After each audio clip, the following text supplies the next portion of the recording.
Alright mga guys, so nandito na naman tayo sa ating YouTube channel, no? Para magbigay ng mga reaction video Ito hindi tayo nagbabalita kundi binibigyan lang natin ng reaction yung mga bagay-bagay na mga balita na mga napapanahon sa ngayon, okay? Itong bibigyan natin reaction. Ito yung mga balita na napapanahon sa ngayon, no? Maiinit na balita sa ating loob ng bansa. Okay? So, lalong-lalo na sa West Philippine Sea. Alam nyo naman, West Philippine Sea, no? Napakainit na issue yan sa ngayon. So, okay, no, guys, no? Kung bago ka pa lang sa aking channel, please like and subscribe na lang muna sa ating YouTube channel. Okay, mga guys? Itong pamagat ng ating bibigyan ng, ng reaction, no? Ito, papalagan na US forces makikialam na pag may pinatay na Pinoy ang China. So itong video na to paki-subscribe din kay Ariel TV Please subscribe sa kanya.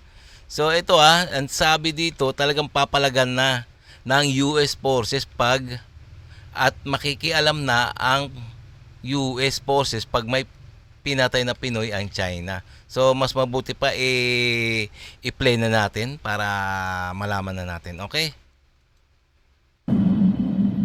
Magandang araw mga ka-Aerial Defense, may ibabahagi na naman ako sa inyo dahil ngayong araw na ito ay may bagay tayong pag-uusapan. Puwersa militar ng Estados Unidos makikialam kapag may namatay na Filipino sa West Philippine Sea, pero bago tayo magpatuloy huwag mo muna kalimutan mag-like, share, and subscribe. Paki-follow at like muna ng aming page na nasa description na ang link. Nilinaw ni Pangulong Marcos noong Lunes, 15 ng Abril, na kung sino mang Filipino serviceman ang masawi sa isang pag-atake sa West Philippine Sea, ang Estados Unidos ay makikialam upang ipagtanggol ang Pilipinas, habang nagpapatuloy ang mga operasyon ng gray zone o mga aktibidad na hindi matatawag na digmaan sa karagatang pinagtatalunan pa rin ng China. Sa wakas ay sinabi ni Marcos kung ano ang maghihikayat sa Mutual Defense Treaty o MDT ng Amerika sa Pilipinas. If any Filipino serviceman is killed by an attack from any foreign power, then that is time to invoke the Mutual Defense Treaty. I actually, when I spoke to him in Washington, I thanked him for making it very, very clear to everyone, and he did precisely that. He was asked the same question that we are all asked: when do you invoke the Mutual Defense Treaty? When does it kick into action? And he said that's if a Filipino serviceman is killed because of an attack or an aggressive action by another foreign power, caused casualties and has killed the serviceman, then that whatever their designations are, whether they're merchant marine or Coast Guard or actual gray vessels or Navy vessels, it does not matter. That is an attack on the Philippines by a foreign power. Ayan malinaw na sinabi ni PBBM sa ibang bansa yung naipagpulong siya sa trilateral meeting sa Amerika na talagang ang US forces ay makikialam na pag may pinatay na Pinoy ang China. So talaga ma-invoke na talaga ma-invoke na talaga ang Mutual Defense Treaty ng Pilipinas at Amerika, Talagang kasi nga itong Pilipinas at Amerika talaga may kasunduan yan noong 1951 hindi man kasali sa NATO ang Pilipinas, pero magkaalyado pa sila noong unang panahon pa at may kasunduan sila na tinatawag na Mutual Defense Treaty na magtutulungan ang dalawang bansa once na inatake ang isa at tutulong din ang isa, ganun. So talagang naka-ready na ang Amerika, So hintayin na lang natin yung action ng mga Chino. Okay, diretso pa natin mga guys. Kamakailan ay lumipad si Marcos sa US para sa isang trilateral summit kasama si US President Joe Biden at Japanese Prime Minister Fumio Kishida, upang pag-usapan ang tungkol sa mga development sa South China Sea. Nakipagpulong din siya kay Austin, na muling pinagtibay ang pangako ng depensa ng Estados Unidos sa Pilipinas. Sinabi rin ng Pangulo na ang kasunduan sa depensa ay ipapatupad kung ang pag-atake ay gagawin ng isang dayuhang militar o dayuhang militia. Ang mga pinuno ng depensa ng Pilipinas at US ay kinundena na ang gray zone tactics ng China sa West Philippine Sea, dahil sinabi nilang ang mga gawaing ito ay nakakasagabal sa kabuhayan ng mga mangingisdang Pilipino. Sa isang groundbreaking feat, ang mid Oo nga naman, itong mga pinaggagawa ng mga inchik na to, no? Talagang sagabal sa mga Pilipino na mangingisda, no? Imbis na makakuli silang isda, mangingisda sila, hindi naman sila gumagawa ng masama at isa pa, inasa sa loob ng teritoryo ng Pilipinas, ano, EEC. So bakit kumbaga tinataboy-taboy na lang ng mga Chinese Coast Guard ng mga walang hiya na to, no? Nakakabisit talaga, no? So kung iisipin nyo, no? So pwede rin kayo mag-comments dyan, ha? Para malaman din ng taong bayan kung ano ang nasa loobin ng bawat Pilipino. Okay, diretso pa natin mga guys. range capability ng US Army ay gumawa ng unang deployment nito sa Pilipinas para sa Salaknib 2024. Ang missile system ay na-deploy ng 1st Multi-Domain Task Force sa Northern Luzon noong April 11, 2024. Ang mahalagang deployment na ito nangangahulugan ng malaking pagsulong sa mga kakayahan, pagpapalakas ng interoperability, kahandaan, at husay sa pagtatanggol sa pakikipagtulungan sa Armed Forces of the Philippines. Ang 1st Multi-Domain Task Force Mid-Range Capability ay isang land-based missile system na idinisenyo upang ilunsad mula sa lupa at makabuluhang mapahusay ang multi-domain.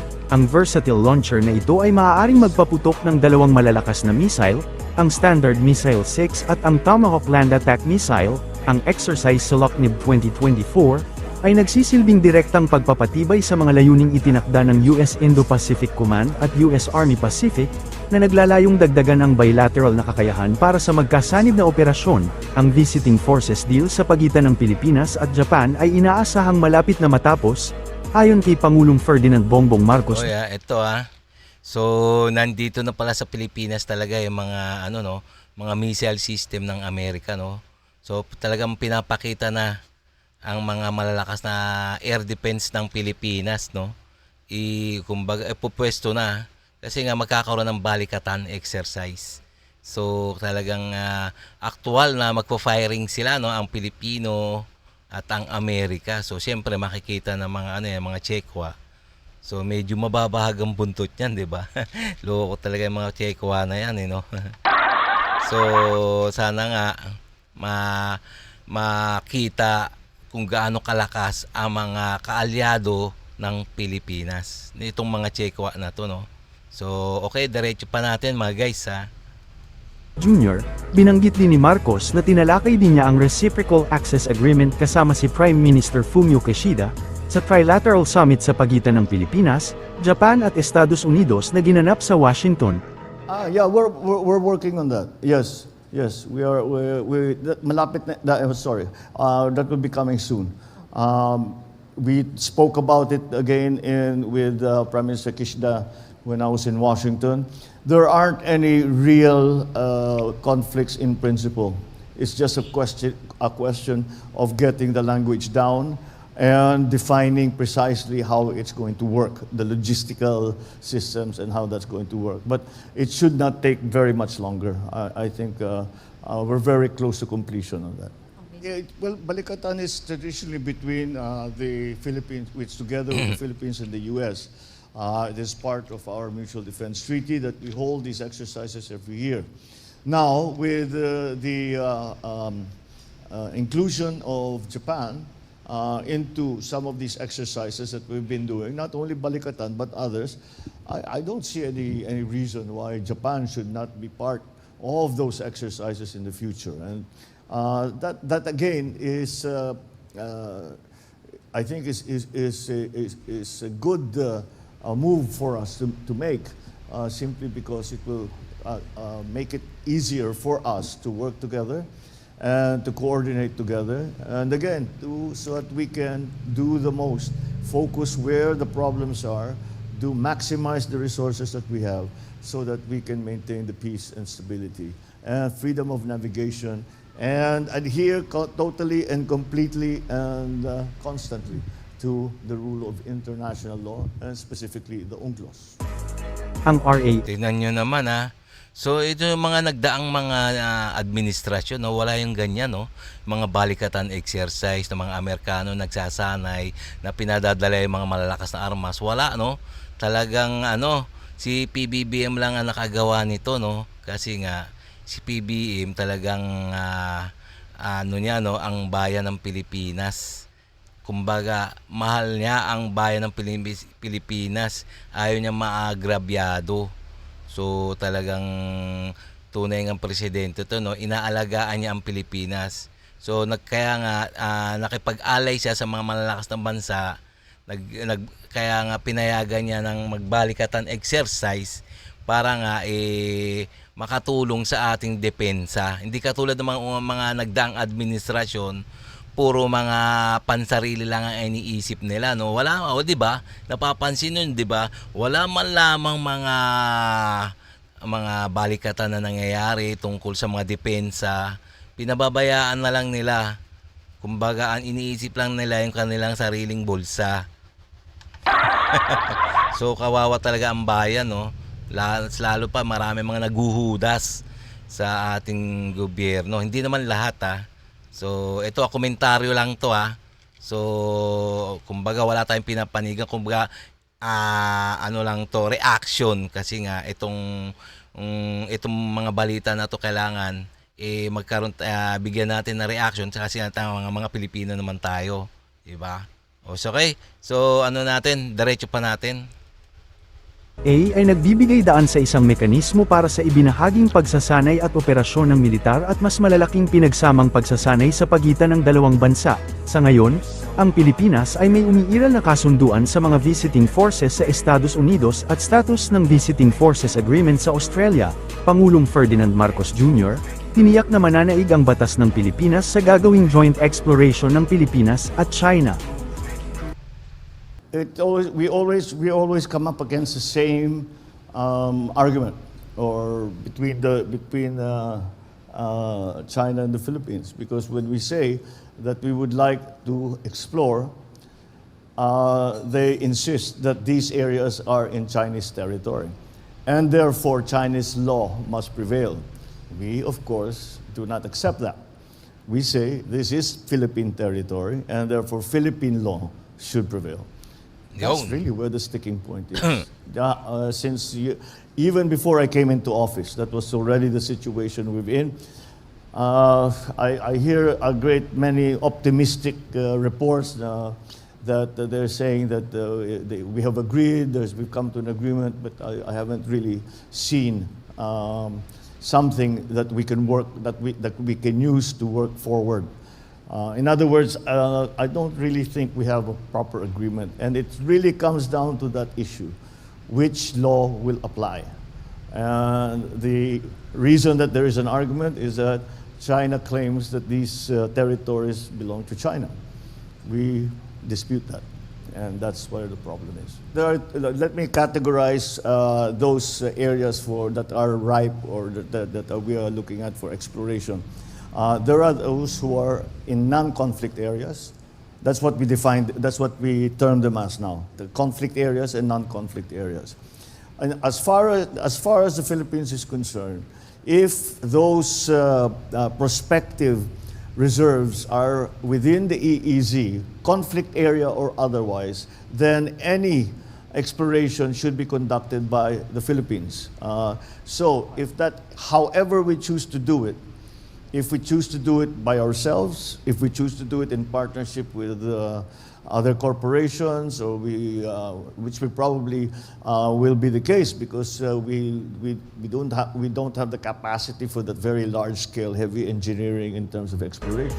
Para sa mas madaming update tungkol sa ating defense, abangan lamang ang aking mga bagong video. Para naman sa mga gusto magpa-shoutout, mag-comment lamang po at share, paki-follow at like muna ng aming page na nasa description na ang link. Huwag mo na rin kalimutan mag-like, share, and Okay mga guys, so nakita nyo naman na yung mga sinabi ng ating Pangulo na PBBM na talagang ayaw niya na talaga sa China, no? Kahit joint exploration pa. So talagang nakipag-alyansa na talaga sa US Forces. Kaya nga papalagan na eh. Papalagan na ng US Forces once na may namatay na Pinoy sa kagagawa ng mga Chino na to, no? So talagang mag-uumpisa na ang Mutual Defense Treaty.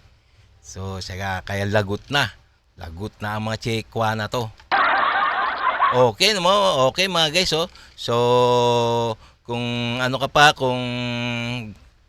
kung bago ka pa lang sa aking channel, please subscribe and like muna bago tayo matapos. Okay mga guys, para makapagpatuloy pa natin ating mga gagawa ng mga balita, reaction video na katulad nito. Okay?